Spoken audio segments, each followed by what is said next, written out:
Hello there, this is Jan Chappell. Try that again and I'll blow your head off. Now, what are you doing here?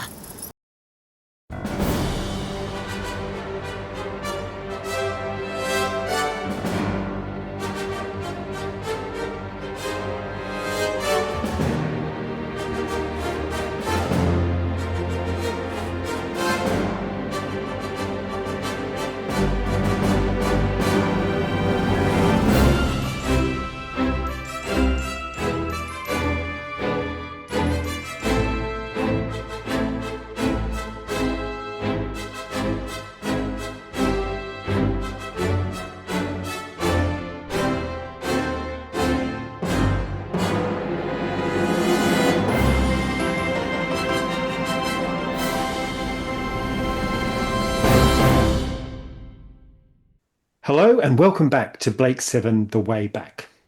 I'm Todd. I'm Chris. I'm Dwayne. And I'm Philip. And today we are discussing Series A, Episode 4, Time Squad. I guess we're going to be your Time Squad. Hopefully a better Time Squad than the one we've encountered this week. So, Philip, tell us some statistics about this episode. I believe we're a top 40 hit. One, Time Squad by Terry Nation, producer David Maloney, director Pennant Roberts, back for his second gig, script editor Chris Boucher, designer Roger Murray Leach, and music by Dudley Simpson. This was first screened on Monday the 23rd of January in 1978 at 7:15 p.m. It was commissioned in January a year earlier in 1977. The location filming was done on the 29th and 30th of September 1977 and was in fact the first location filming done for the whole series. Studio recording was on the 1st and 2nd of December 1977 in TC6, but had to remount due to overrunning on the 21st of December 1977, only a month out from transmission. The audience was now 8.9 million, which is up another 400,000 people from last week. The appreciation score has now climbed to 67 from 64 last week. And the chart position is 39, which is up from 54 from the previous week and 72 from when the show began. See, I think that's interesting because, you know, back in 1978, you've got ITV and the BBC. And do you have, like, BBC Two? What else do you have? Like, you know, what other channels do you have? And if you've got most shows, like, on between, you know, 5 and 11 o'clock and 7 shows a night or whatever, you're looking at, like, you know, between the two networks, like over 100 shows. So the fact that it's now in the top 40 means that this show is a hit. And certainly these figures, I think, are very comparable to Doctor Who. Definitely. Yeah. So, Dwayne, how was this episode previewed in the press at the time?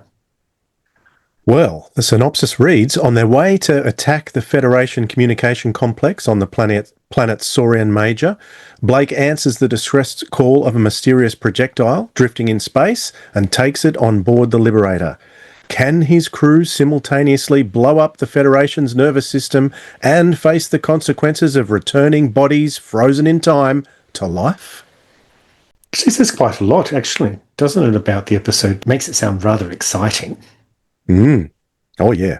Well, we're going to find out how exciting shortly. But of course, as we know, Chris is the newbie here. And a few months ago, he and Philip recorded his thoughts before the episode and after the episode. So let's go and see what Chris and Philip had to say.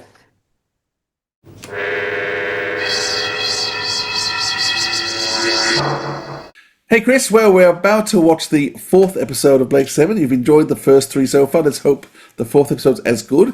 Time Squad, what are you expecting?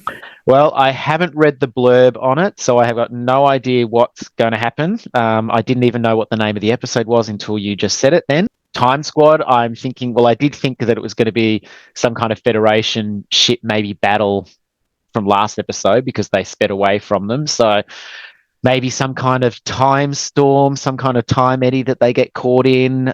I don't know if the Federation, I don't even know if this series has time travel in it. So maybe the Federation has time travel and they come back to kill Blake. I don't know. I'm going to go with that. We'll see what happens. Okay. What are we still missing, though? You've probably worked out. What are we still missing? We're still missing one. Well, 2 members, possibly, because we've only got the 5 people. Was it 5? 3 on the so 5 people. I think there's one other person to join the 7, and then I think the 7th person or the 7th member of this Blake 7 is the ship. So I think there's one more person to meet, which might be this episode. Well, we'll see whether that happens or not. Anyhow, so let's watch Time Squad. I'll talk to you later. Thank you. See ya.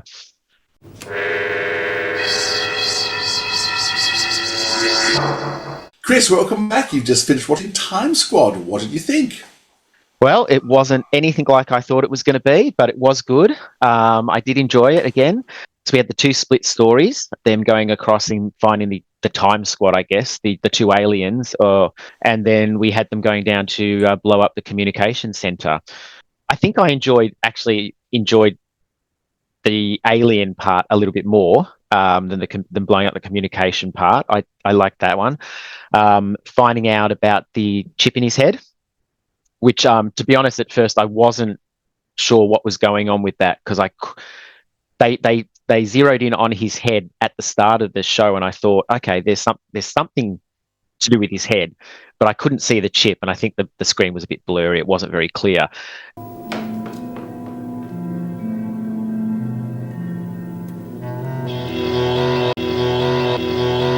And then later on, when they found out about the chip, I couldn't tell whether the aliens that had been in the chronogenic had put that in his head or if it had been in his head the entire time. But then I've realized later on that it had been put in his head by the Federation. They had done that, not the aliens. So I did get a little bit confused at that point, but it was good learning a bit more about him. He kind of reminds me of Little John from Robin Hood. I just get that vibe about him for some reason. I really liked the fight scenes between Jenna and the aliens. That's the kind of fight scenes that I wanted to see in Doctor Who with Leela. That's, in my head, that's the way Leela was fighting in the books when I was reading them. So I really enjoyed that. Oh, and then we found the last member of their team as well down on the island, Callie. So that was interesting as well. I'm not sure how to take her yet. That will be interesting to see how she goes later on, because she just, I don't know, it was just a bit, I just couldn't get a vibe from her yet. We'll learn more about her later on. So yeah, great, another good episode. Really liked it. So, which the storyline you actually enjoyed the most was the alien ship one. I mean, that probably was the main one, because the one it's named after. Yes, yeah. For some ways, Blake and Ava are in the other storyline, which kind of gives that a prominence it may not deserve. No, I definitely enjoyed the space one, the 2 aliens, much more. I did get a laugh when they beamed across to the ship, and they beamed across bent down. I'm not sure that would actually happen in real life, but that amused me. I guess if they beamed across and their head had been sticking out in space through the metal, it wouldn't have been good either, though. Exactly. That's exactly right. The teleport nose is going to bend them as it goes. Yeah, that's right, yeah. But it was also, I kind of like the spooky kind of atmospheric kind of episodes, and I felt that portion of the story had that. You know, they're sneaking around, and there's an alien on board, and they don't know where it is, and I like that. That kind of spooks me out, and I like watching them. So that's why I enjoyed that part more. Yeah. I was going to say, tonally, it's quite different again from what we had beforehand, because this is a much more suspense, verging into horror, though not quite, but it's certainly high suspense. Yeah, but then the other half of the story kind of takes you out, because that doesn't have that kind of atmosphere to it as well. That's got more of a, well, fighting against the Federation kind of feel, sort of. Yeah, so it kind of takes you out. So yeah, but again, it's a good. I'm really enjoying it. I am enjoying this series. It's really good. No time travel though. No, that's right. Well, I did say I didn't believe this show had time travel in it, so I didn't think there was going to be time travel. I guess you could argue that there kind of was, because the aliens were chronogenically frozen in time, but that's not time travel to me. So that kind of threw me, yeah. But I was going to say, do you think it was appropriately named, or do you think Terry got the name wrong? I think he got it wrong. Time Squad, to me, I think of superheroes, to be honest. Immediately I thought of like the Legion of superheroes, and like and not that they would have superheroes in Blake 7, but maybe a group of rebels coming back through time to stop Blake or someone from doing something. A bit like Day of the Daleks, that kind of thing. That's the vibe I had in my head from that title. Listen, great for your feedback. We will see you again before the web. Yes, thank you.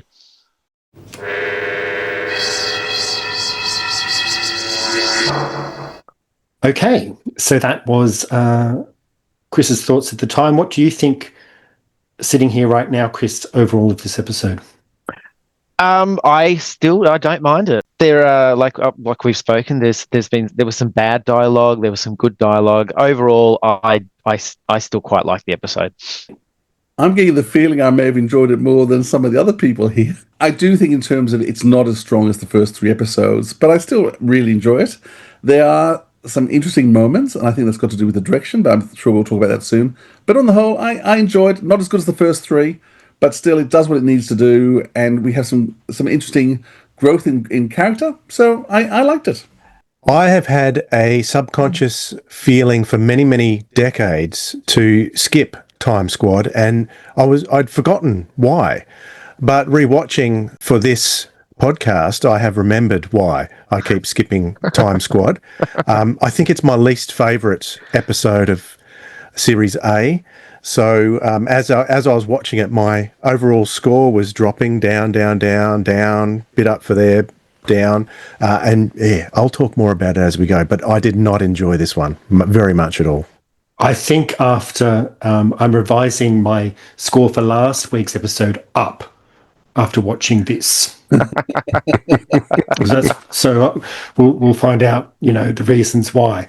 So I think, looking at this episode, there are a number of things to discuss. Obviously we want to discuss the mission that Blake has decided to go on to Saurian Major and the whole answering of the SOS and the cryonics capsule that they come across. And we can discuss, how the crew is interacting there and the wonderful direction of Pennant Roberts in these sequences. I think another major part of the episode is actually being on the planet and all the location work there. And we're going to be meeting our crew member of the week, which is Callie, played by Jan Chappell. And we can discuss Pennant Roberts' direction on location. And of course, that's all intercut with Jen and Gan's awfully big space adventure, Pennant Roberts' direction of that, and the acting of both Sally and David, one of whom gives a stellar performance, the other, probably my least liked performance in this episode, that is the speaking part. And of course, then we will wrap things up at the end with our scores, MVP, and our segment, what they left behind. And at some point, we'll throw in who's on who as well. So let's get started. Let's dive right into the beginning of the episode, where, of course, for the first time, Blake is taking us on a mission to hurt the Federation and blow up their nerve center of the space control system. What do we think of these opening sequences in The Liberator? I think what it's trying to show is the fact that the crew have been together for a while. It's hard to know how much time has passed from Cygnus Alpha to now. They're obviously avoiding Federation ships, but I don't think these are the ones that they saw at Cygnus Alpha. It feels like it's a different group. And they're also being well trained in terms of how to fly the ship manually. Negative antigraphs. Compensate for orbital drift and hold. Hold. Right, let's check with the expert. Zen, report status. Liberator is stationary and is stabilized in an anti-orbital posture. Whatever that means. It means we got it right. Together, we can fly this ship manually. I think we make a good team. Well, hooray for us. One of these opening scenes is to show how well the crew are getting on together now. There's still a bit of flirting happening between Blake and Jenna. Often people try to ship Blake and Jenna, and I'd never particularly seen it. But watching from the beginning now, I can actually see why people were shipping them. She was very flirty with him in the prison cell, in the way back. And the way she hugged him when he came back from Cygnus Alpha. It works. I was so worried. And it's just he's always next to her and near her. There is this little facade that maybe it could have gone further, but at the moment he's sort of thinking it's an interesting relationship. So it's all about being buddy together and how well the crew are getting on, except for Avon, who's just so cynical about everything. And I must say, I just love him. One of them. And he's useless, as he said. I've had a gun on you the whole time. You were dead as soon as you broke cover. Harmless was the word I used. You couldn't even get that right. That's the exact word I have in my notes about Avon, how cynical he was in this episode. And I found it really interesting because I like Avon as a character, but he was quite unlikable in those opening scenes. However, I have the advantage of knowing where his character's going, so it kind of makes sense that it starts off in this place for Avon. Yeah, I thought the crew was getting on really nicely. If I ever go back to watch this episode again, it will be to watch Jenna's outfit. It's very appealing, and I enjoyed every second of watching her outfit. No, pretty much the same. I thought it was a good opening sequence. It does show that, they are getting along. They have been together for a while. I didn't have the foresight of knowing when I first saw this where the character of Avon was going. So I did find him quite dislikable. I'm like, and why are you there? Just go if you're not. That was sort of the opinion I had. I don't follow you. Oh, but you do. And that's the problem. But yes, now knowing where the character's heading, I can see why he would be like that. But I still find him a little bit off-putting when he's just so negative all the time in these opening scenes. So, but I thought they did a good job as well of explaining what the next mission was and what they wanted to do and where they were actually heading to. I thought that was done pretty well. Avon knows where the money is, and he also wants to take as much technology as he can. So you can, even though he was pulling apart the teleport last week, he's all for him at the moment, and you can really see that. Yeah, no, I really, really like the dynamics that are happening here between the characters, and you really get a sense of who they actually are. And, the fact that they are answering a distress call as well, which, takes them off track a bit. It's interesting seeing the direction there because we get to see a lot of very plastic-looking controls thanks to the direction of Pennant Roberts, both in terms of them piloting the ship and then tracking where the actual distress call. And Zen seems to be struggling a bit too, like at this point too, and I don't think anybody really picks up on that. But of course, they are including going the writer. I don't think it was ever explained either.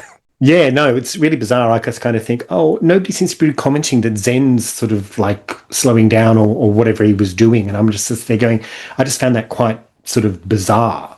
But of course, they are going to be beaming over to the cryonics pod. The pod is very closey, don't you think? And the teleport in is very special, where they get to teleport in with like half their body outline. They learn to bend along the way. It's really amazing.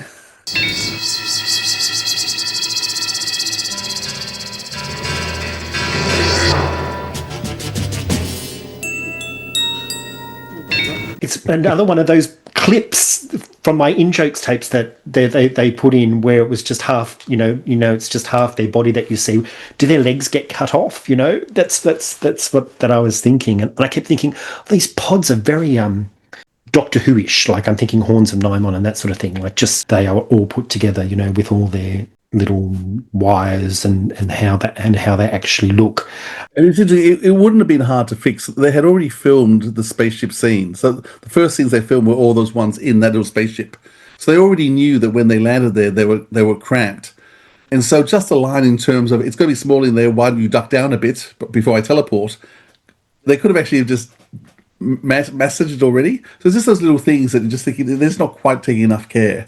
But I do actually like them trying to actually maneuver within that, and then they have, obviously, they're running out of air and that sort of thing, and they need to be brought back. And I do think it's interesting that although Avon can't bring them back, and he talks about the automatic repair systems and the fact that Zen won't maneuver the ship, he's already thought about this. He's not as heartless as he seems. I just thought that was interesting that he'd already thought about how he was going to get them back if the fact that the teleport wasn't really working, and I actually liked seeing that whole docking process. And in fact, throughout all these sequences, I like the fact that when they cut away and they see the ship flying through space or whatever, I actually really liked that. And I thought Jenna and Blake did quite well with their lack of air acting as well. Once again, I watched this with the special effects, so all of that, docking the little pod onto the Liberator looked fantastic with the new special effects. It's blended beautifully. I watched both, actually. I watched it with the new special effects, and then I watched it without, and I have to admit I prefer it with the new special effects, with the docking as well. That did look a lot better. I kept imagining what it would look like on one of those old TVs back in 1979. I thought, no, the new updated version's much better. What version did you watch, Philip? I watched both. So I watched the original, but then I did watch it again with the Blu-ray because I was curious to see what the effects liked. I actually, they both worked, but the new effects in those scenes did look pretty stunning, I must admit. Yeah, I really liked them. I only watched that version, so I kind of thought, "Oh wow, this is really good." So I didn't remember what the other version was.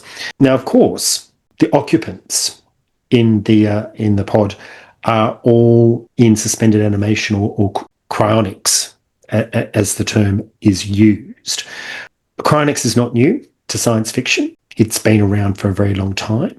If I think about Terry Nation, one of his very first contributions to Doctor Who back in 1963 is a story called The Keys of Marinus, where there are frozen guards in ice who come to life and start attacking the Doctor and Ian and Barbara, and they're protecting some sort of key. So Terry has used people frozen and coming back to life before, and if I'm thinking about Doctor Who and these sort of things, there's so many different stories. Like the Cybermen are frozen in the tombs of the Cybermen. You've got the Ark in Space, where the whole population of Earth is in sort of suspended animation. We've got things like the Ice Warriors who are frozen in the ice, or the Silurians and Sea Devils whose races are also in suspended animation. So it's a litany of things in a show that we all love. And then I was started thinking about what other television shows at the time, and I can think of Buck Rogers in the 25th century, where he's been frozen. What did you guys discover about this use of cryonics in television and film? Yeah, well, I actually did look that up as well. So what I found, the first time that it was used in a movie was The Man They Could Not Hang from 1939, which is a horror movie. And it was more the frozen state. It was a Boris Karloff scientist character was conducting a frozen state experiment on a condemned man. So that was one of the first on-screen references. And the first time it was used on a television series I found was in Lost in Space back in 1965. Well, it's been used a lot in science fiction. I was just looking at an article, Wikipedia, it's nothing too major, but there's a term called corpsicle, which is used in a few different science fiction novels and movies as well. So I thought that was a pretty funny term. But I thought not long after Lost in Space, we had Star Trek with Khan, who came back in the 80s in The Wrath of Khan. He and his mob were cryogenically frozen as well. Just there's lots throughout science fiction all the way through. So, Alien, it's used everywhere, isn't it, for long distance travel. Planet of the Apes, 2001 Space Odyssey, even Star Wars with Han Solo getting frozen and delivered to Jabba. So, it's a common trope in sci-fi. The one that probably disturbs me the most as a child was there's an episode in Space 1999 when some aliens come to the moon and they're heading for Earth, but they can only take one person with them. And one of the characters, the commissioner, who's a bit of a scumbag anyway, because they've got to have a raffle to see who goes, and he basically pulls out a gun and says, "You're taking me no matter what." And so in the end, they agree to take him to save other people's lives. So they all go into the cryogenic sleep, and then it's 18 hours later or 20 hours later, and he wakes up, and in fact, it hasn't worked on him because he's not alien, and he's sort of messaging Earth, "Earth, are you there?" And all of Alpha hear the fact that he's now going to die in this tube on the way to Earth. It's just one of those really chilling moments. He kind of gets what he deserves, but it's still a pretty terrifying episode as a kid, thinking that you're supposed to be asleep for the next 10 years, and suddenly you awake and you're going to starve to death in a plastic tube. That's very, very disturbing, and I think as a child that would give me nightmares, quite frankly. Yeah, no, it's interesting. It's been around, and of course Terry Nation is well renowned for using the tropes of sci-fi in a lot of his work, so I'm sure there'll be more that will be coming up soon. I'm curious as to what it is about cryonics that makes people so cranky when they wake up, though, because you mentioned the Keys of Marinus, Yes. Those guards, they were cranky. They were ready to kill. In Time Squad, what we're talking about now, they're ready to kill, although they had an explained reason as to why they were so aggressive, but still they were quite aggressive just as soon as they woke up. Even Dragonfire, was another story where Cain was freezing his slaves, and when they woke up, their minds had changed so much they were just like cranky zombies, So yeah, I guess no one likes being cold, do they? Even the Cybermen don't. In Attack of the Cybermen, they wake up and they're very, very cranky. Well, of course, 20 minutes in, one of the Time Squad occupants does begin to stir. Exactly why they're called the Time Squad, I don't really know. Is there anything in the book? Well, it's interesting because they're given a justification in the book, which obviously this is what Terry Nation planned. So Zen says, logic circuits have analysed the principal information. The occupants have been identified as an assassination squad. Their mission is to destroy political leaders on the planet Velgan. They've been indoctrinated to the point of fanaticism and conditioned to allow nothing to keep them from accomplishing their mission. So that was Terry Nation's original idea. Now, of course, that's nonsense, because if it's going to take you hundreds of years to get to the planet you're going to assassinate the political leaders, it's a bit like dead. Yeah. But sending someone off to kill Margaret Thatcher, and they only arrive when Keir Starmer's now the Prime Minister. Sorry, I'll give you a straight example. It's a bit like sending someone off to kill John Howard, and they arrive, and now Albanese is the Prime Minister. It totally defeats the whole purpose of the mission. So Chris Boucher wisely got rid of that, because the whole time amount is huge. I think they're called Time Squad just because there's a huge period of time that they're traveling from. They're not the same people as when they left. But it's a really, really bad title. I would venture to say that it's more like that it's a time capsule, because they're guarding the genetic race banks, or brood, what is it called? Brood tanks or something. In that sense, it's a time capsule where like the old time capsules that we used to do at school, where we'd bury a bottle somewhere and then dig it up in 20 years' time. That's why they're called Time Squad, because they're guarding the time capsule of all the remnants of that past that are going to be brought back to life at some point. Yeah, maybe. It's interesting because I knew this best from the compendium video, where they had 4 episodes all into 2 hours.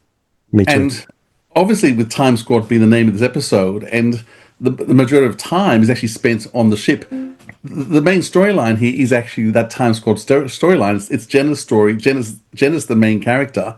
It's all about her and her reaction and them. The other story is actually the minor one. I mean, we don't even meet Callie till 31 minutes in.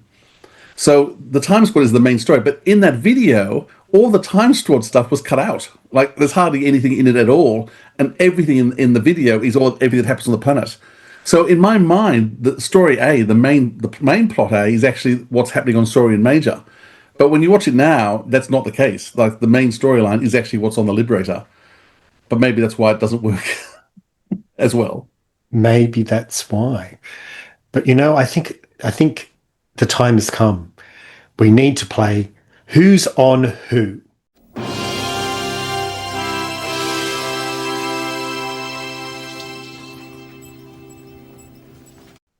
Dwayne, we're going to give you numbers. Yes. We're going to give you some numbers. So this is where we say how many people we think have been on Doctor Who in terms of guest stars, and I'm going to say 1. Okay, there's only 3 people in it, and they're all stunt people, but I don't recognise any of them. I'm going to say 0, because I don't recognise any of them, but it could easily be 3 as well if they all played stunt people on Doctor Who. No, I didn't recognise anyone either. No, not in this one. Well, if you had recognised Time Squad member Mustachio, that is Mark McBride, and he appeared once in Doctor Who. So there is actually 1. Todd was correct with that number. He appeared in Mordrin Undead. It's a blink and you'll miss him moment.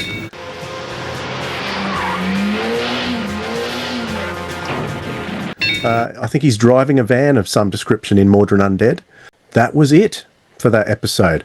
And because there's only 1... Oh, actually, let me say a bit more about Mark McBride, because he's a stuntman mainly. He's been in heaps of things. Let me just... Patriot Games, Young Indiana Jones, Batman, the Jack Nicholson Batman, Willow, he was in that, Superman 2...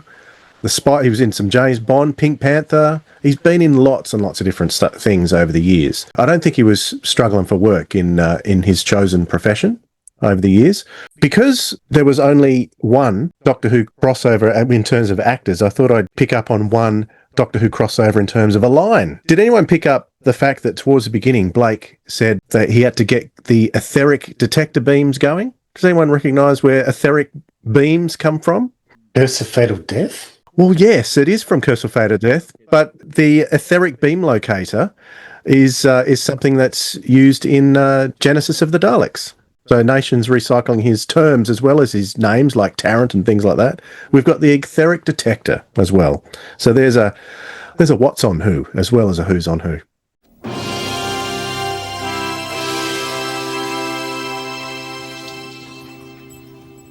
Well, thank you, Dwayne. I guessed one person, right? But I was thinking he was like I thought he was from like Inferno playing some sort of one of the mutants. So I had no idea who it was. I didn't go and look it up. But when you've got 3 non-speaking extras, you're not going to have much. So 20 minutes in, he begins to stir and we're arriving at Saurian Major and Gan packs a nice space esky for Blake. It's cryonics. You've got to keep things cool, see? So you've got to keep the teleport bracelets cool as well. Put them in the esky. Our story splits into 2. What's happening down on the planet and what's happening up on the Liberator. Jenna and Gan are staying on board the Liberator. Everybody else is beaming down to the planet. And they're going to have to obviously deal with the Time Squad. There's a really boring conversation between Gan and Jenna to begin with, where Gan really emotes so well about... I keep wondering whether it wouldn't be better to opt out of all this. Find a safe planet. Hide, They'll still find you. I suppose. But if you wanted to leave, you know that Blake wouldn't try to stop you. No, I know. What about you? Are you going to stick with him? I have to. I want to stay alive. And to do that, I need people I can rely on. I can't be on my own. What do you mean? Guard? I killed a security guard. They said it was murder, and he had a gun. I was unarmed. You see, he killed my woman. That must have been terrible. I'm sorry, my head aches. I'll be all right in a little while.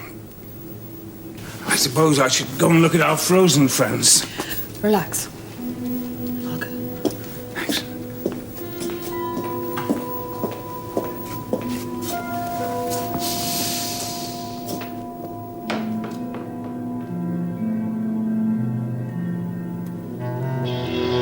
Really badly acted by David Jackson, and I think his acting just gets worse from this point on, I'm sorry to say. Jenna, of course, goes to investigate her frozen friends 25 minutes in, and shock, one of them is missing.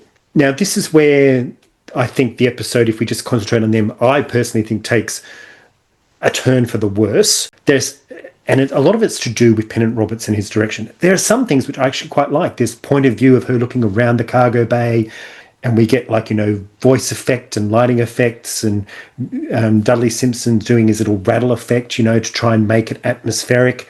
We also get the Jenna bum shot at least twice from Pennant Roberts. I'm just going to say that, which I think is really quite It's sexist. a bad shot. And then we get these Time Squad people he attacks Jenna and she bites his hand, and it's just not great. It just is really quite they're basically like wrestlers. They just want to wrestle, and they look like they're in wrestling outfits. And I think every time they attack someone, I am just totally just going, I can't believe the direction in this.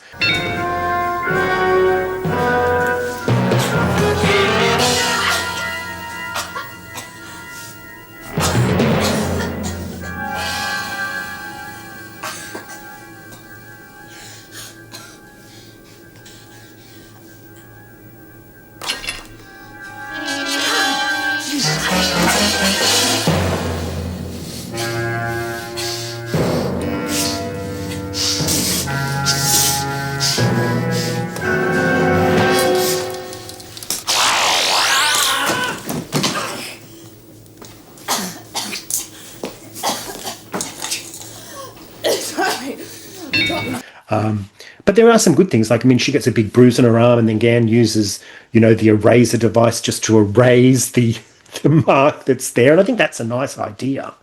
And it's interesting that, I think that Blake does communicate back with Jenna, and she lies and says everything is under control. Last episode he lied and said everything was also under control when he was down on the planet, which I thought was quite. Can I defend Pennant very briefly? And then I'll stick my boot in as well. Just in terms of a little bit of defense, is that there was a big problem with the unions with these episodes. So that spaceship that was there, that needed to be wheeled from special effects into the studio. But the people whose job it was to wheel it weren't present, and the special effects people weren't allowed to take a ship that size because it was above a certain. There's a certain limit that one union had for being able to transport things. So they had to remove the wings so that the people in the special effects people could take it into studio, then put the wings back on again, and all that caused a major delay. So that in the end, there was a major rush towards the end, which is why they had to have the overrun. So they managed to film all the scenes with that spaceship, but they only got half the scenes they were supposed to get in the teleport bay filmed. So the fight scene they had to come back for, it was all rushed. They actually switched the lights out at 10 o'clock. It all went dark. And so they were totally blacked out for that episode. So in that sense, he was rushing. However, the lights are just on too bright.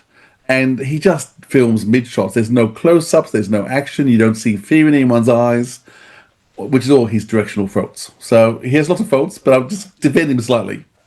Well, I mean, okay, fair enough. I mean, that's happening, and I think that would be very stressful, and, you've got to try and do the best that you can. I mean, because I think there are some good things, Gan disappearing and Jenna running through the corridors of the ship, I think is really good and that sort of thing. But then when Jenna's holding out her curly wand and then she's attacked, another wrestling attacked, and, she shoots one, and then Gan can't possibly kill because he's got a limiter. Like, what?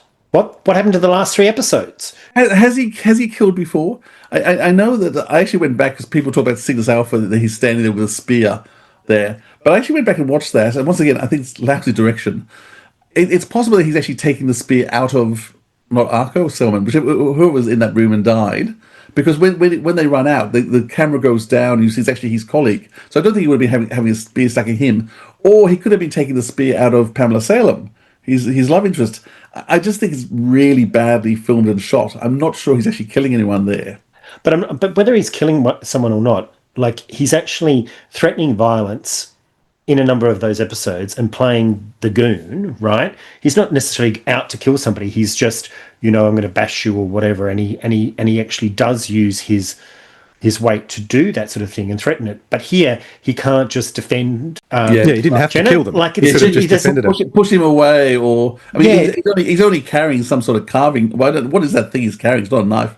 The tongs. He's only carrying some tongs. It shouldn't be. It's a cardboard cutout that wobbles. But the third time when Jenna is kicked in the face and our Time Squad guy takes the gun, but throws it down, which I just had to laugh at, to bring out a knife, and then Gan can't even shoot at that point, and that his acting is just appalling.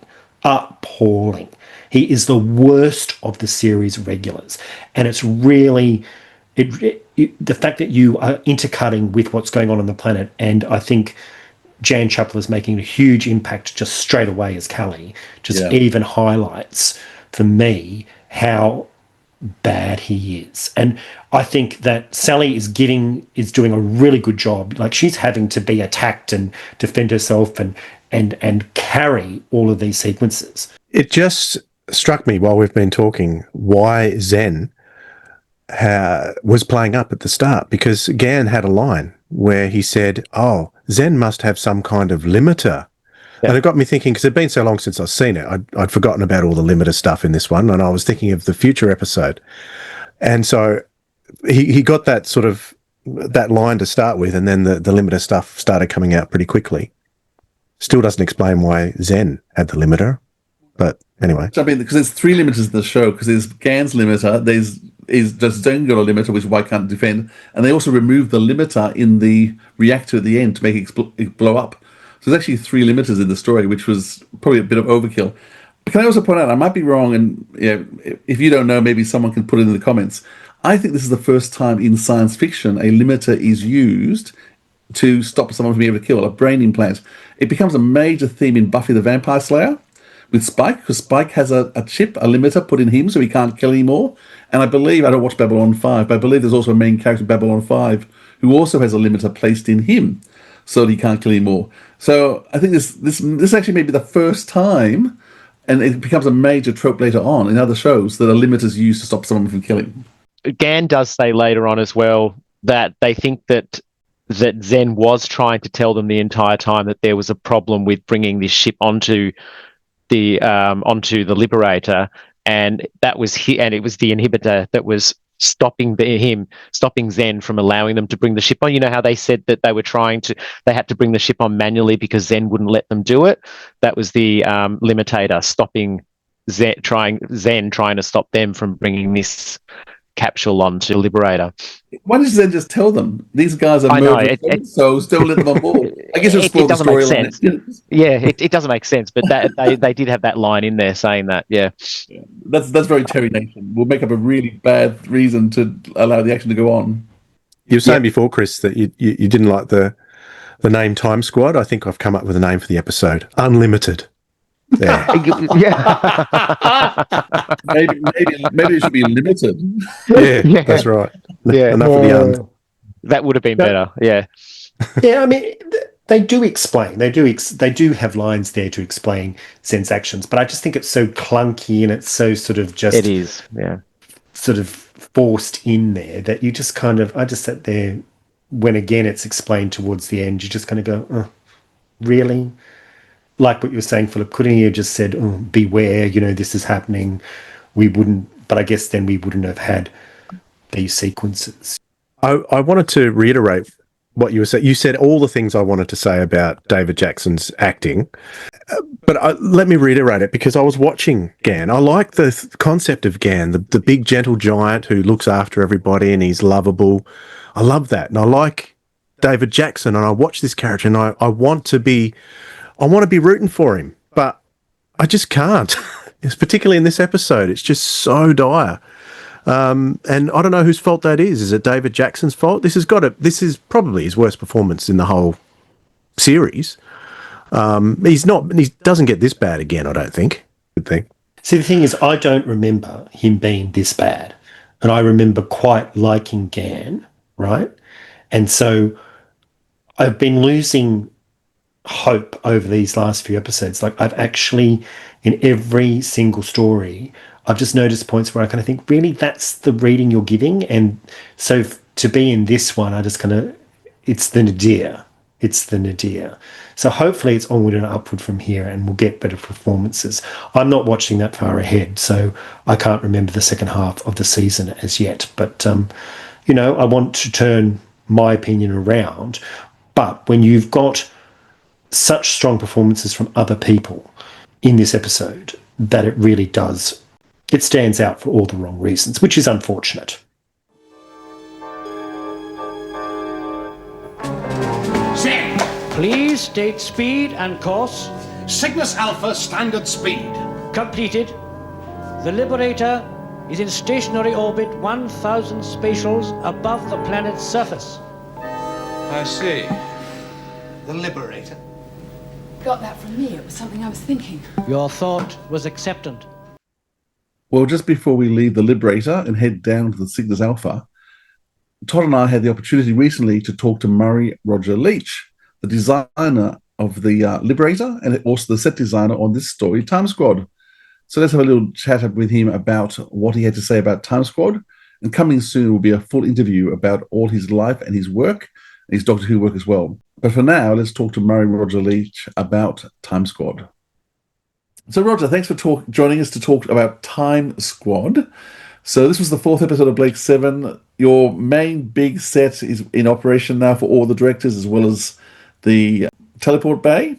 But for Time Squad, you had to create a whole new section of the ship, which was the hold, and a mini spaceship you created, which had 4 baddies in the end, hidden inside it. Do you remember much about the episode Time Squad? Yeah, Time Squad. Yeah, we did have a problem. We built this small spaceship. My Les, who was helping me, he had been a carpenter before he joined the art department, And he'd measured the dock doors and all the turning circles to make sure that this thing could be built on the workshop floor. There was enough for it to be rolled across the ringway between and turned and into the studio. We got there in the morning, again, 4 o'clock, whatever it was, and there were all these scenery trolleys parked, half blocking the door, empty. We said to the guy who was in charge of all the prop guys, "Can we please move these?" And he said, "No, you can't touch them. We'll walk out if you do." So he said, "Well, can we get somebody then in to come and move them?" And he said, "Well, we can." He said, "But I'll have to bring them all in on overtime." What are we going to do? And Les said, "I've had enough of this." And he went over and he saw the charge hand carpenter on the workshop floor, and he said, "Can you come and help me out?" And they sent 2 of the carpenters over. They cut the wings off. We managed to get it in, and then they reattached the wings inside the studio. But that was the sort of thing that we put up with, or had to put up with. So it was too large for them to move, so they wouldn't move it? No, they just wouldn't move it. It was they had parked scenery trailers in the ring road that led to the dock doors. They wouldn't let us move them because we weren't part of the union. And if we wanted to get guys in to move them, if we wanted them to move them, they said they'd have to bring people in on overtime. Now, it's a pretty unique set because from one side, it's of course a solid rocket ship, but you've obviously designed it so that it opens up so that you can actually film inside it as a second set. Was that your call to do that? Was it a director's decision? How do you decide to make a set like that? No, we needed to see it. We needed to see the outside of it, but we needed to see the inside. So the obvious thing was to build it with an open side so that you could shoot inside it. So the ship we're looking at, we're seeing the solid side, but from the other side, it was open, so it could be filmed from inside. Yeah. Okay. Is it hard to design something like that? Or it just becomes natural? No harder than it is to design anything else, really. No. No, I mean, it just makes sense. We couldn't afford to have built it twice. We're building the outside. You may as well build the inside it. Do you know that prop went on to be used in at least 2 other shows that season? I didn't know. I mean, honestly, I was having such a miserable time on that after that first episode with that thing with the door, and I ended up in the prop room with one of the guys who I got on really well with. I mean, almost in tears, saying, "What?" And he said, and I had stopped smoking, and he said, "Look, Rich," he said, "don't worry, just sit down, have a cigarette." Make it easy for you. Once again, you designed these huge solid doors for the episode, with huge locks, and once again the whole design element of just a door. What did the set people think, or the builders think, that you, rather than just making a door, which a simple door that would slide, suddenly you've got these huge, thick, bulky items? Were they hard to establish, put up, and use? Not really. No, I mean they were on wheels just as much as anything else was. So, yeah. So most of those sets and props are all on wheels. No, when they're sliding doors, they have to be, obviously, or hung. Yeah, but you would say the Liberator set itself, the main lobby set, was actually all on wheels. It was built in sections. It was built in sections. So for instance, the great big computer, the circular one, that was built on wheels, and you could that never had to be taken down. It was on a frame, just wheeled into the studio, and then the sections of wall, they did have to be carried in, but they were quite heavy, and which is one of the reasons that the set guys didn't like them. Now, the other main part of that episode was down on the planet called Kintaro, where there was all sorts of unusual vegetation and all the things. It had all been sprayed purple and all the grass. As a designer, would you have designed the vegetation, and how much would you be setting the scenes of outside the location work? Well, if it was, I mean, some of it, a bit like the Doctor Who's, we'd build them on the stage. If it was, I can't actually remember that, to be honest. There's a whole sequence that's set like in some sort of complex, which I think is some sort of nuclear station. Did you have any sort of say in like? Yeah, that was a nuclear station. That is a nuclear station. They let us film there, yeah.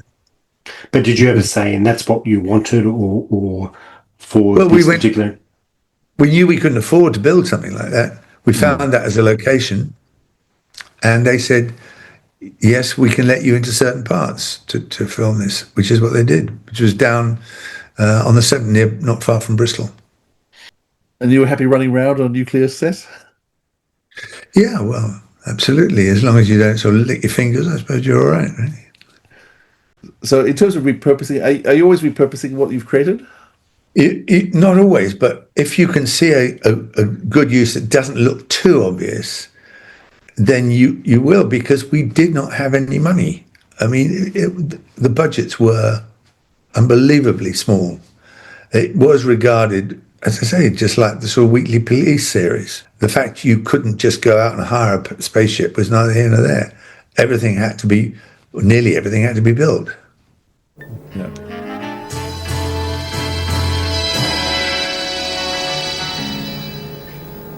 Off the ship, okay, intercut with all of this is that we are on location and we're down on Saurian Major, and 31 minutes in, we are going to meet our new crew member, Callie, played by Jan Chappell. So what do we think of when we go down onto location? I do think they've taken real care with the location to actually make it seem alien.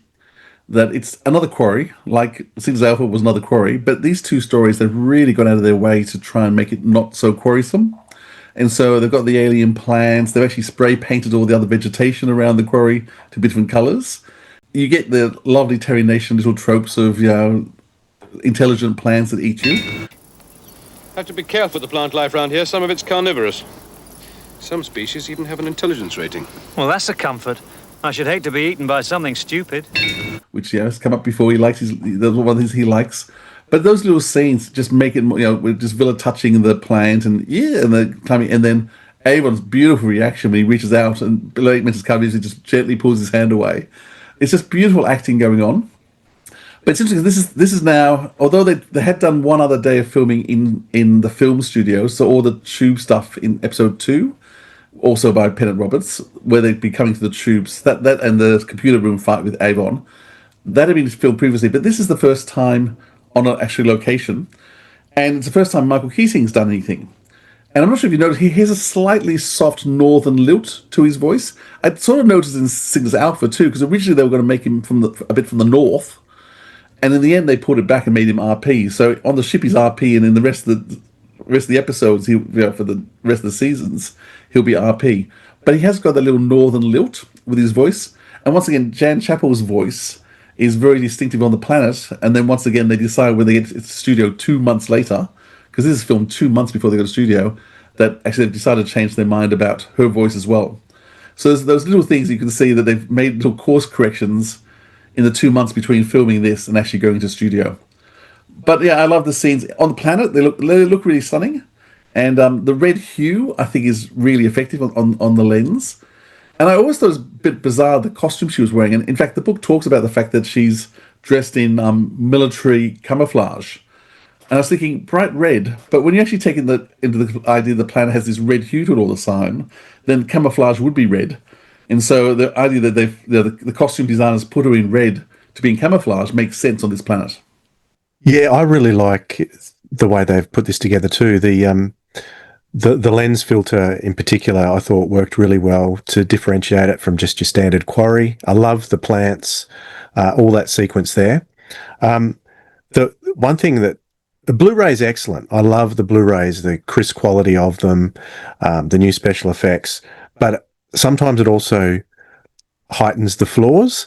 And one of the flaws in this episode that I'd never noticed before is when Callie first appears, pushes Blake off the side, he rolls down the hill, and then the next shot back is of Callie running down the side of the quarry to come closer to Blake.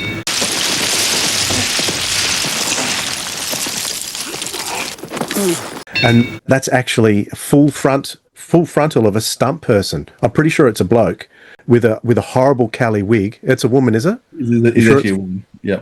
But the wig is just not the same at all, and you get to see them like as almost as fully as you saw Terry Walsh in the Monster of Peladon, So I'd never noticed that before, but this was a good confrontation. I like the telepathy.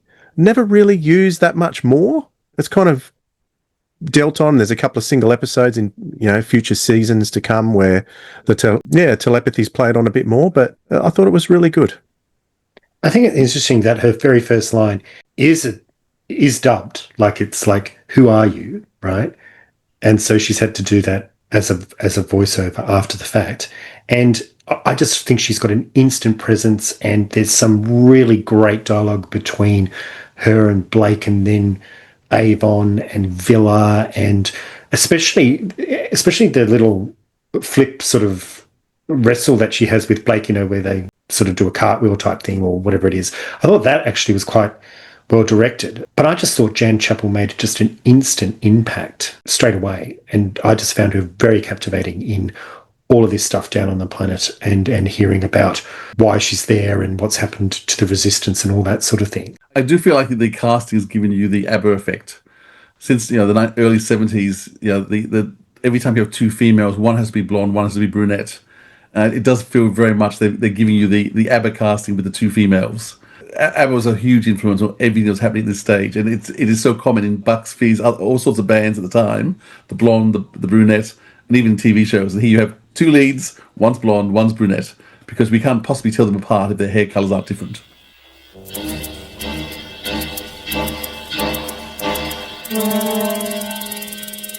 So Callie is our crew member of the week, played by Jan Chappell. Janet Victoria Chappell. Now, it says on Wikipedia she was born June the 7th, 1945 in Brixton, London. But I did find some other websites that gave a different date of birth and a different year. So I think that's the right one, but I could be wrong. She's a classically trained actress from RADA, with a career spans stage, screen, and movies. She's best known for playing Callie in Blake 7, obviously, what we hear. Beyond the Liberator, she's been in a number of TV shows, The Naked Civil Servant, Riley, Ace of Spies, Inspector Allen Mysteries, The Bill, Rosemary and Thyme, and a few others. She's been in a few films, The Devils, The Virgin and the Gypsy, Low Tide, and this one I found most interesting, Basic Instinct 2. She was also in a Doctor Who spin-off, Shakedown, Return of the Sontarans, which I've actually never seen. She's also a seasoned stage performer. She spent 3 years with the Royal Shakespeare Company, notably in Richard II. She plays the lead in Shakedown, The Return of the Sontarans, right, okay. along with Brian Croucher, and they're magnificent in that. It's absolutely brilliant. Yeah, they spark off together really nicely in that. Philip and Dwayne, you had the pleasure of interviewing Jan Chappell. So let's go and hear some of that interview right now.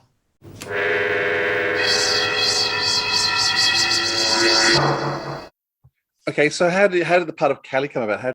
Oh, well, that was appearing at the Royal Court, because I appeared there several times. That was in a play that, again, David Jackson was in, and David Maloney came to see that, and as a result of that, I didn't know at the time, that was why we were both called in, because he was casting Blake 7. Did he ask you to come and audition? Did he just ask you to take the role? We were asked to come in for an interview. I can't actually remember reading it. I must have done. I'm sure we did. And I remember sitting outside a room. I think it was probably the second time I went in. I think I went twice. And that was when I first met Paul Darrow, who was sitting beside me, and said to me, rubbed his hands and said, "This would be rather good, wouldn't it?" I said, "Oh, yes, it would be rather good." What did they tell you about the role? What were you expecting? I remember there was a great emphasis on the fact that they thought this would be very popular, and will we be prepared for that? And in those days, there was quite a different attitude towards series, and I'd done sort of posh end bit of, the theatre, the Royal Court. Had already done a little bit of RSC. I'd done one-off plays, which everyone wanted to do, new one-off plays. And to accept a series was a bit of a step down. Yeah? Wouldn't be considered that now. And I think it was reflecting the kind of writing with the new plays, the half-hour theatre, the Saturday night theatre. I think it was the quality of the writers, really, was what it was about. Whereas the series, they thought, oh, well, it's like the soap opera series.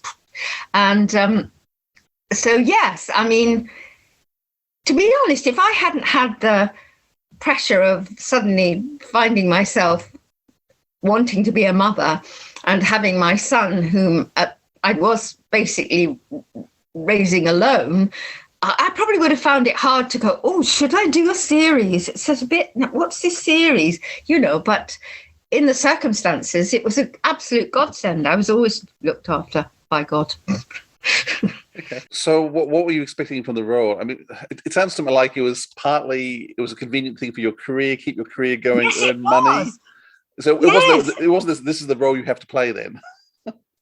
No. It was no. I mean, when I thought about it, I loved the idea because just like Sally, I mean, we're a bit tomboyish and always were. I climbed trees and thought the greatest thing was to play cowboys and Indians in the woods, with my brother and sister. So it kind of rolled. It did suit all those things. Really did suit, and I liked the idea. And it was just a new adventure. We're opening up a new adventure, but it wasn't terribly well paid in terms of the fact I was going to be financing a live-in nanny, which was the only way I could do it. But, it was keeping the career going. I got very tired doing it because, of course, it was great, really, because, when you're doing an episode, some episodes you're busy in, some you're a couple of days or something rehearsal. So I never felt I lost touch with my son's pattern of life. Some days I'd see him all day and then I go off to work for, an hour in the afternoon or something. So, and it was for 10, how long was it? Was for about 10, I can't remember, 7-8 months of the year for 3 years running. And then I'd have the rest of the time off. So it was an absolute godsend. And then the money popping through the posts when you just couldn't pay a bill in the later years was just brilliant. So very much an ensemble cast. What were your first impressions? You knew Stephen Grove, you knew Michael Keating. Did you know anyone else beforehand? Well, what was your impression when you met them? Because Gareth was at the RADA at the same time as Stephen and I, and he was in my finals production of St. Joan. He played the English soldier in that, so I knew him not very, very closely or well, but. Yes, I knew him. And, I haven't told you, do you want to know about the first time I set eyes on Jacqueline Pearce? Yes, please. Well, when I was part of the youth theatre, I made a good friend called Judith Smith, who, just after, she was a bit older than me, and she got a place at RADA. And so we were in close touch because she lived in South London, as I did. And she would talk about Anthony Hopkins, who was in her class, and Jacqueline Pearce. They were the two people she talked about an awful lot. She obviously really liked Anthony Hopkins and was obviously very impressed by Jacqueline Pearce, and who wouldn't be? And there was the day I went to meet her outside the steps of college. And, of course, she was then saying, that's Jacqueline Pearce. And I saw the back, this long, glossy black hair down her back. And she was wearing what was very fashionable at the time. It was a grey flannel pleated skirt. So it was quite hip. And then I met her again when I went to a health spa when I was 21. It was after my dad died. And I had a bit of an eating disorder. I was very unhappy with having put some weight on. And I'd made some money doing one of the RSC jobs understudying. And I thought, well, I want to go to this, what we called a health farm. It was more of a health farm than a spa. They emphasised very good for rheumatism, things like that. And it was in a nice country house near Hazelmere in Surrey. And there were sort of cabins outside where one stayed. It was like for 5 days, 6 days. There I met two girls. One was called Caroline Cater, who was also at RADA, and the other was Jacqueline Pearce. And so actually we'd sit drinking our grape juice in the evenings, having a giggle and a chat and things. So that was when I really did get to know her a bit, rather than just hear about this beautiful girl. Yeah. So when she finally appeared on the show, because there's about episodes 6 or 7 in, had you been expecting her to turn up, or she just turned up and Well, I guess we knew earlier on because we saw cast lists and things, but because of the nature, it's like that at the RSC. You've got the people who play the soldiers and you've got the kings and queens. In Blake 7, it was us and the crew and them, the Federation. So in an odd way, that sort of, it gets a bit reflected in the relationships early on because like Travis and Brian and Stephen and Jacqueline, Brian and Jacqueline were sort of closer than we were, well, some of us anyway, because they were seeing each other so much more frequently. Yeah, and acting together and building those relationships. Yeah. So what about the rest of the cast? What are your other impressions in terms of Sally or David? Mike, you've mentioned. I was very fond of dear David. What a lovely, kind, generous man. And very fond of all of us. We had a really good time.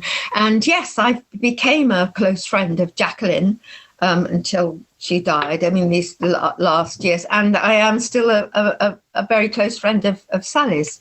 So those relationships have gone down the many years because we've shared this experience together. And of course, we've gone on meeting up with the conventions we're invited on, and then in these later years doing the audios for Big Finish.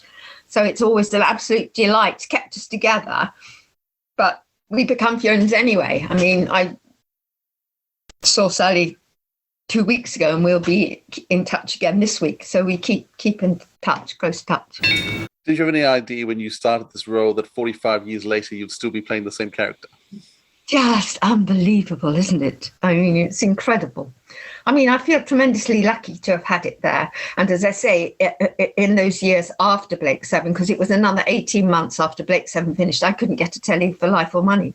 And my agent said, oh, they think they know what you do. And again, because, it's a bit naff, people look down on it. I don't know, maybe they didn't like it being popular. The BBC were never really kind at that point to things that were popular.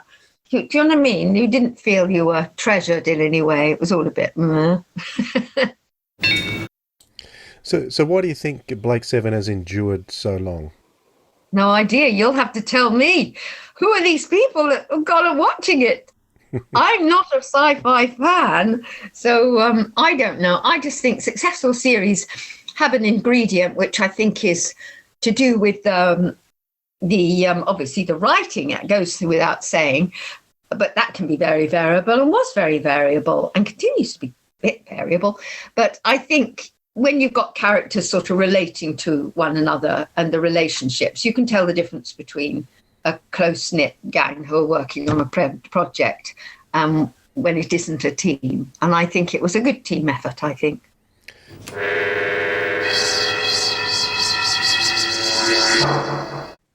Alrighty, well, that was a snippet of the interview with Jan, and the whole interview will be available in 2 weeks' time as part of our interview series, which is going to be a fascinating interview, I think, based on what we've just heard. Going back to what's the location work, we do end up on top of a refinery, running the roof and ladders, and it really reminded me of the big engine room in the Pirate Planet or the location work of the nuclear station in The Hand of Fear. And this is what, when I think of Blake 7, I think of them going and attacking a installation that looks like a refinery. So I really did kind of enjoy all of that. But of course, ultimately, they do break into the control room and they are back in the studio, I think, for that. They're trying to get out of there very quickly. And I think Avon has the line, Avon, can you do it? 5 minutes. I know, make it 2. And they get out of there, and there's then a really pathetic explosion and collapse by the guards in that room. That's what I've got in my notes. It's the worst explosion in history.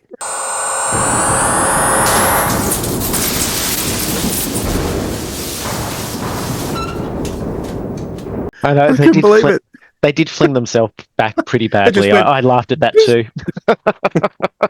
Oh boy! I'm glad we're on the same page here, and it's the talents of Pennant Roberts, or John Pennant Roberts, as he was born, really do come to the forefront. Could I just make one point on getting into the complex before they set the bomb off? If Blake knew what he was doing and was watching Villa, all he had to do to get rid of Villa's cowardice in future was to put a locked door in front of him, because he seemed all his confidence just came instantly when there was a locked door. So that was really his forte, and it was used throughout. But I was just surprised at how cowardly he was. Then as soon as he gets a locked door, out of the way, I'll get this. And I thought that was interesting character point. It's a nice touch, I think. Massive door, though. It was like a bank vault. Yeah. Yeah, it was massive, yeah.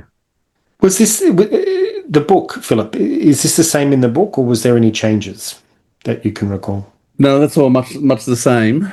I mean, the book makes the explosion a bit better.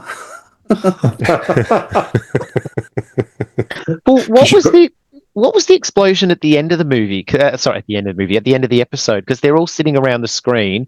They're watching the communication area. The entire communication base blew up because they destroyed the reactor, and that blew up. So they're watching it. So they're sort of watching it on replay. Then they're not watching it, because at the time I thought that's a long delay from when they left and the explosion started for the whole place to then be blowing up on the screen. But then I thought, are they watching a replay then? Is that what they're doing at the end? It's not clear, is it? No, because that explosion's bigger than what you see in the room.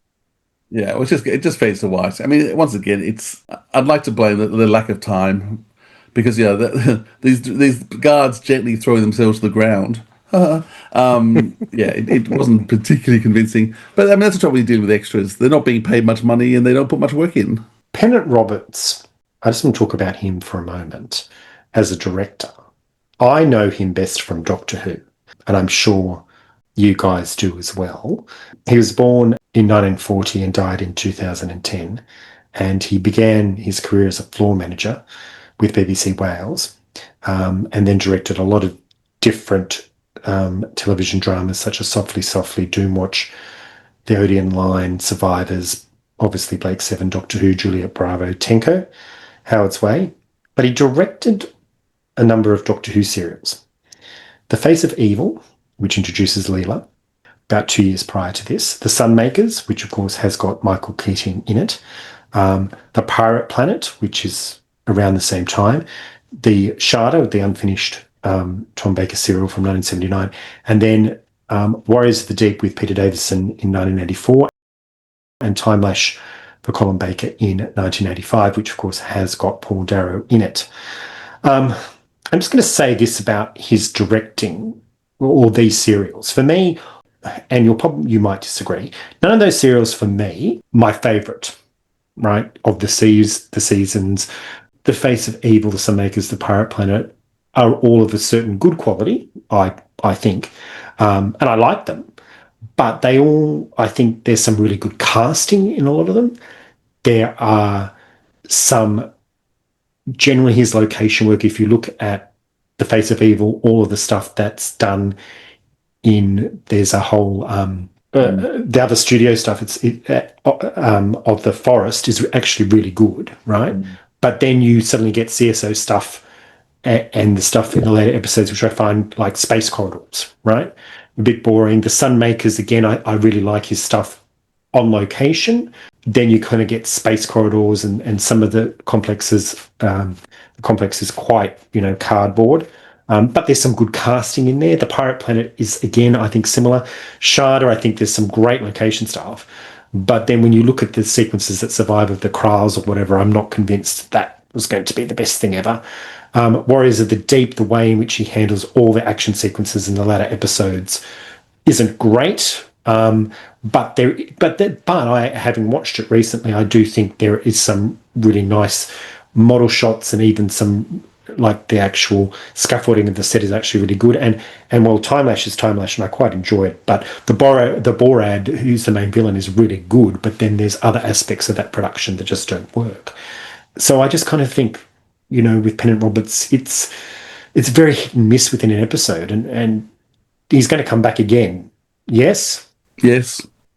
So it's going to be very interesting to see next time out what he delivers, and if it's going to be a case of we've got some good casting, we've got some better stuff on location, fight sequences are pretty awful, I'm interested to see where it goes. It's like last week, was it Via Lorimer, who you sort of were talking about his tropes and what you liked and didn't like of his direction. I think it's going to be very similar for me for Pennant.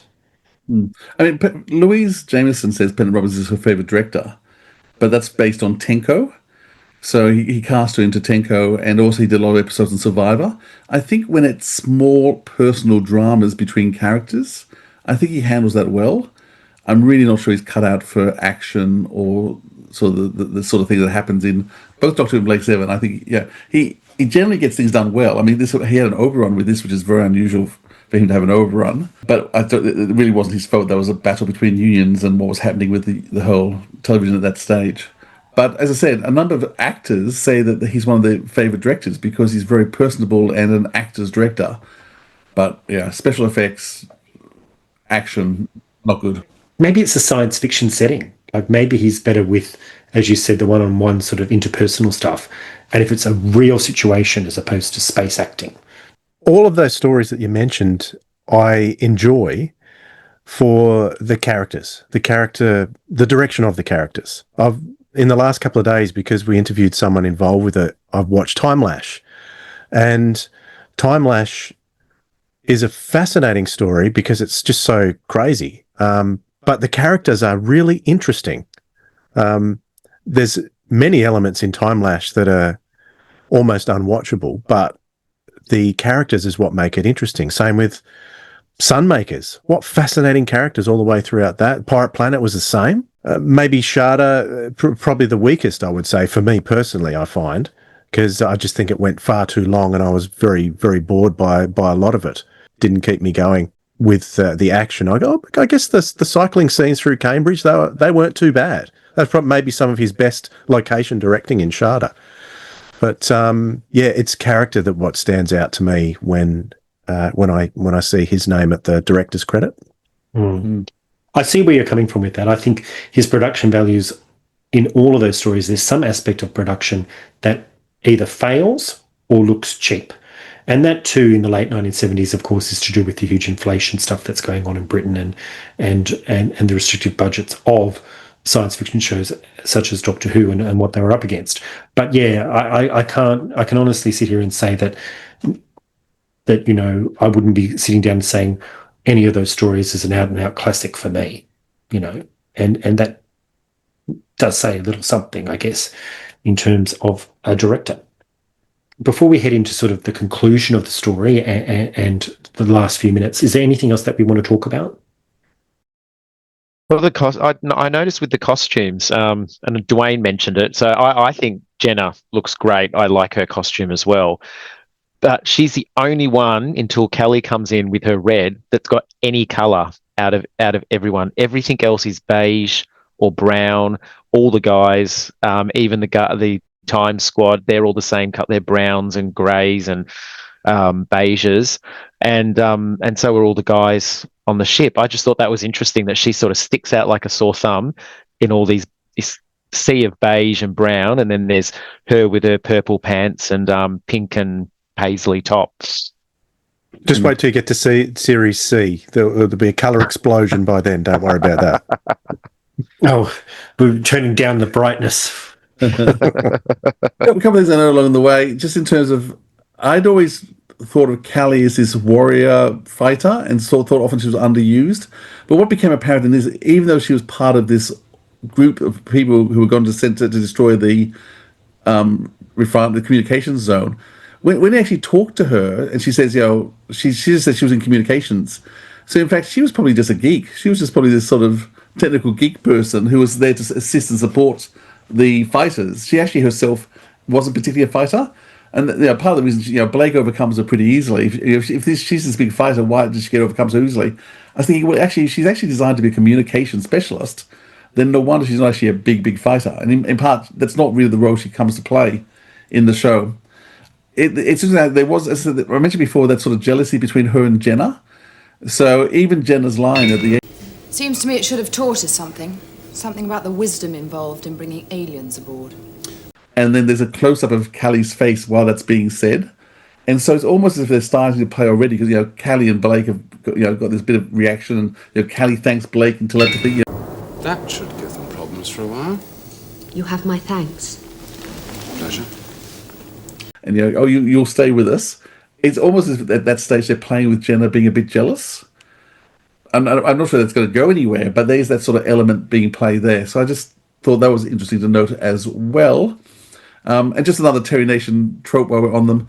I'm not sure I mentioned this. All the baddies being wiped, so that all the rebellion people being wiped out by a virus.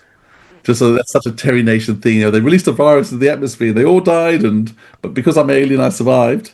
I just think, that's such a Terry Nation thing to do. So those were just a few other bits and pieces I thought along the way. No, I agree with you on that, with that Jenna Kelly thing.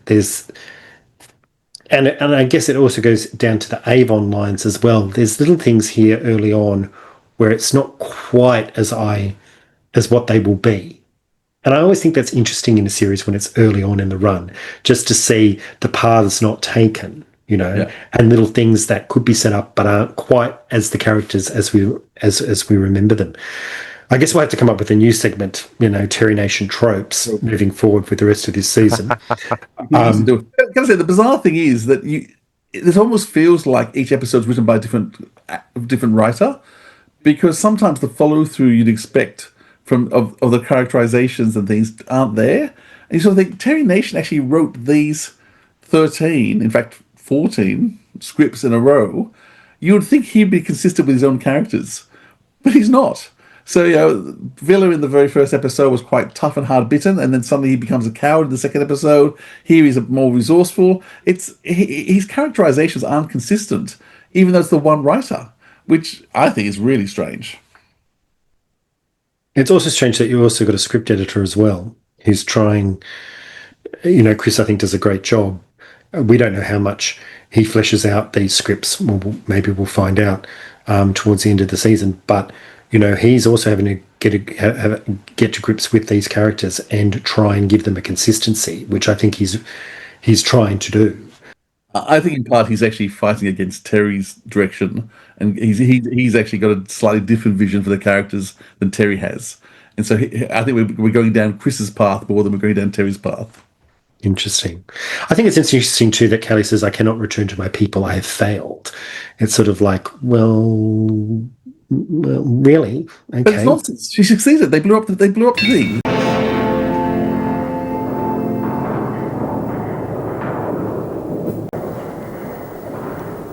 She went there to destroy the place, and they succeeded. So why is she saying she failed? I think we're going to find out why she really can't go back to her people later, though. It's interesting that, this major character has been introduced 4 episodes in, and it was good to have, the last 15 minutes or 20 minutes of this episode to give her the in, rather than, as I feel perhaps, if she'd been introduced earlier, she may have just been overshadowed, when you're trying to balance such a large number of people. I mean, Terry's original plan was to have 7 plus him, 7 human characters plus him. And it was just the fact that Terry was finding it way too hard to write for that many characters that they pulled back. And they killed off two who were supposed to be on the crew. They killed off last week rather than brought them onto the ship. And in fact, we still feel like we've got too many. So, but Terry just couldn't write for that many. And yeah, it's probably a good thing because he couldn't. It got reduced out a bit. Chris, we've been waiting 4 episodes to get to the 7 of Blake 7. How satisfied are you now that we've got to that number? I do remember wondering what was going to happen, who these 7 were, and then realising halfway through that, the 7th one is Zen. 7 of us can run the ship properly. 6, surely. You forgot Zen. You're not counting that machine as a member of the crew. Whoa, what do you say to that, Zen? Please state course and speed. Very diplomatic. So I do remember thinking that and working that out myself, but I was quite late to the party, realising he was going to be the 7th one. And do recognise this is pretty unique in television storytelling, that you will take 4 episodes to introduce your main cast. Nearly every series that starts, in the very first episode, even sometimes it might do a double episode, you meet everyone, you work out what they're like, you find them all. The very fact that Terry Nation has taken 4 episodes to introduce his main cast is really very unique for television. That sort of long-term storytelling, And the fact that you need all these 4 episodes for it all to make sense. And back then, television was very much an episode of the week, and you could watch them in any order. If you missed it, didn't matter. These 4 actually really mattered. And you missed one, and you'd actually go, "Oh, hang on a second, where's that character come from?" Because the way they're introducing them. So it's pretty unique television for the time. And it's not like you can wait for the VHS to come out as well if you missed it. So you miss it, that's it. Yeah.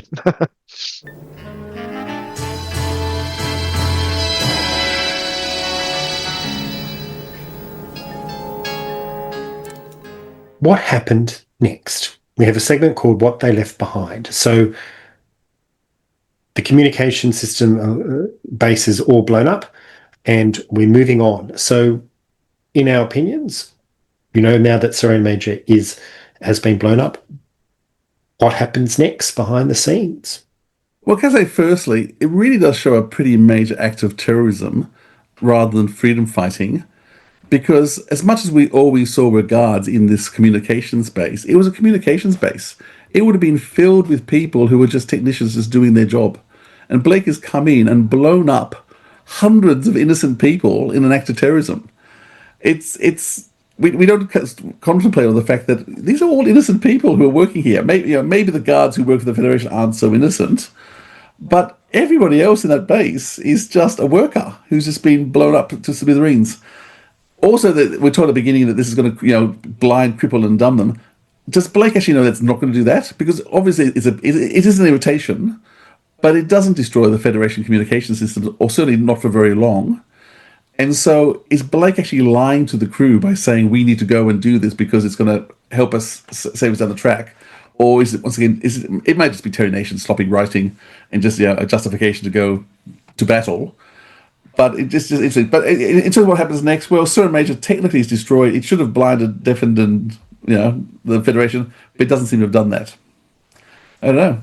There's obviously lots of very grieving families left behind. I didn't really think about that. Dwayne?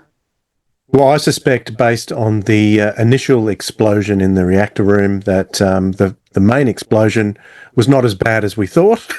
And much of the population down there survived and rebuilt rather quickly. I just assumed it was all automated and that there was no one else there except for the guards. So I didn't think that anyone else would be killed. Never occurred to me. The guards just picked themselves up and kept going. Oh, no, I figured they were dead, but I didn't think that there would be workers there, like a switchboard, taking all the calls and moving them around. I just assumed it was all automated. It's a bit like the second Death Star. Every plumber in the universe was destroyed on the second Death Star, building that when the rebels blew up. I'm with you, Chris. Like, I kind of thought, it was just all automated. And it's just the guards that met an unfortunate end. But you do have a valid point. There must have been some other people, poor unfortunates, that were collateral damage. And I guess my thing is in the back of my head, now Blake has made a name for himself, so the Federation might have to, actually decide to hire someone or allocate someone to actually go and hunt him down. That's the only thing that I can think of that they would then want to do. Like, we're going to assign a particular person to come and get you, and that's their job. Because all those guards must have had a woman as well. Would have been quite cranky. Oh boy. So moving on, we now need to who is our MVP of the week?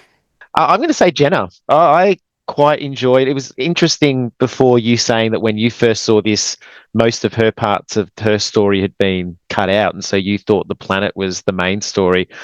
Because I never saw that. I've always thought the main part was on the ship, and I just thought she was great. I thought she conveyed all the emotions. I thought she carried it really well, and I just really enjoyed Jenna this episode.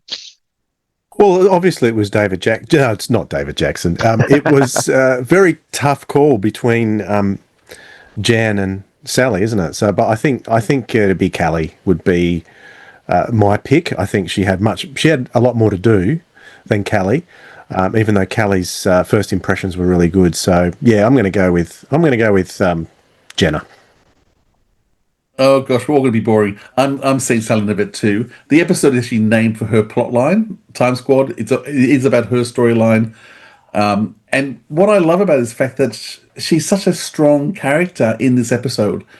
I'm not sure they're going to keep treating her as well as this, but she's by far the main character. I mean, she's second billing, so it was supposed to be Blake than her in terms of stardom, and up until now, Blake's tended to be the main cast member, which you understand. In this show, though, it is definitely Jenna that carries the action, and she's strong, she's independent, she fights, she kills two people. Blake runs in and electrocutes one, but at no point is she this withering, vulnerable female character. She takes action. She's aware of what's going on. I think Sally Knyvette does an amazing performance as a very young actress. This is only her second television. She really does command the whole time, and partly because of her beautiful, stunning looks. But more than that, she actually does act the part really well. As I said, it's just lovely to see Jenna being written for in such a strong way. Long may it continue. There's a case for... You've all made a very strong case for Sally, because I think she does do a wonderful job here. But I'm going to go with Jan Chappell, because I just really enjoyed all of her performance, which really lifted, for me, that second half of the episode after it falling sort of into a hole in the middle. So I will go with Callie, Jan Chappell. There you go. Right. Well, we've reached that point where we now need to give our scores for this episode. I'm going to go first, and I'm going to say I'm going to go standard -1 this week, which will give it a mark of 6 out of 10 for me. I'm actually going to go with 8. It's not my favourite, but I didn't mind it at all. You're too nice and too generous. Dwayne? As I was watching this, my score in my mind was going down, down, down, and then I thought about it a little bit and then put it up 1 for the character pieces throughout. So it definitely not an enjoyable watch, and won't be a repeat watch for me too regularly. It's a 4 from me. Oh wow! Standard -3. Okay, and Philip. I'm going to give it a 7, which to me is it's entertaining. It kept me entertained. I liked the performances. There's some stuff that wasn't so good, and it's certainly I do think it's the weakest of the first 4, but I still think it's worthy of a 7. But it's still much better than a 4. I'm always tempted to push my score up to start to cover the 4 up. That's awful. Anyhow, all good. Next time we'll be discussing episode 5, The Web, which I am greatly looking forward to. So until then, that's all for now. So I'll see you soon. Bye. Bye. See you later. Next time on Blake 7, The Way Back. I thought The Way Back was a terrific script. I really did. I thought it was absolutely marvellous. I thought The Web was shades of Doctor Who, in as much as it was much more, rather than politically based, rather than character based, rather than being driven by relationships, being driven by that, it was more driven by futuristic circumstances. Thanks for joining us on Blake 7, The Way Back, starring Todd Belby, Chris Beer, Dwayne Bunny, and Philip Edney, and also special guest Jan Chappell. Original theme by Joe Kramer. This episode, Episode 4, Time Squad, was released in November 2025. It was recorded on the lands of the Wallumbegall, Wurundjeri, Kanamalaka and Jurok nations, also known as Sydney, Melbourne and the Apple Isle, Tasmania. If you are watching on YouTube, please subscribe. If you're listening on a podcast, also subscribe, and please leave a review. And then go to YouTube and share and subscribe there as well. Help us hit 1,000 subscribers. Thank you so much for all the correspondence you've sent. We've loved reading your thoughts and your corrections. Hang around at the end and a selection of correspondence will be read. Join us next time with episode 5, The Web, with our special guest being the director of the episode, Michael Bryant. We will also have an extra special guest on the panel, children's author and Blake 7 fan Troy Hunter. And don't forget, the entire episode and interview with Jan Chappell will be released in 2 weeks' time. Thanks for being with us. They've built a vast transceiver complex there. All Federation signals and navigation controls are beamed into Saurian Major, boosted and redirected. Thanks for sticking around for some correspondence. There's been an awful lot. This is just a selection, but I'm hoping that each month I'll be able to add to this. So firstly, from Andy Vidal 1565. Hi Philip and panel, Andy here from the UK, new to both this channel and the Sirens of Time channel, which led me to this. Been a big Blake 7 fan from way back, excuse the pun. Thanks for putting the Michael Bryant interview up. Always good to hear from Michael. Michael's take of the show was spot on in my opinion. He did a great first episode. From James Matthew 6477, good episode, subscribed. Thanks for doing that, we love subscriptions. From Elton Lalaham, Jeremy Wilkins was awesome as the principal villain, Dev Tarrant, and he also voiced Virgil Tracy in Thunderbirds Series 2, and Jeremy Wilkins is one actor I wish I'd met had he attended events. From Bill Kendrick, this was great. I look forward to the next 52 plus episodes. Thanks Bill, and so do we. From James Matthews 6477, great opening discussion. Looking forward to hearing your thoughts of the rest. Thanks. Thumbs up emoji. Thanks James. This from Jason Ward 6870. Thanks for the discussion. With the theme tune, no one ever seems to mention that part of it is a straightforward lifting of a passage from John Mayall's Music, which was a big worldwide hit in 1975, I think. I personally think it fits the show well, and moreover, has a strong recognition factor as well as associating it with the show. The Way Back is never a 10 for me, and I struggle to name any episode that would be meant more than that score. Not so with Doctor Who. A big demerit for me is something you alluded to with the RSC-RP pronunciation of the cast, that it is so of its time that it ages poorly. I think that the show departed quite a bit from the first episode, took on a bagatelle space opera approach. The faceless dystopia was never so bleak as in this episode.